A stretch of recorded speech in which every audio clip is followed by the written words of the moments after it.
It's always best to choose a specialist, and particularly an oral surgeon, to do any kind of complex oral surgical procedure. Oral surgeons have 4 to 6 years more of training beyond dental school than any other specialist. Their training is extensive in all phases of surgery. My training has always involved a particular interest in facial reconstruction.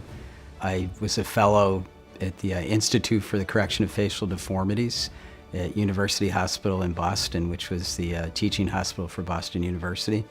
I completed one of the initial residency programs in implantology at the Harvard School of Dental Medicine.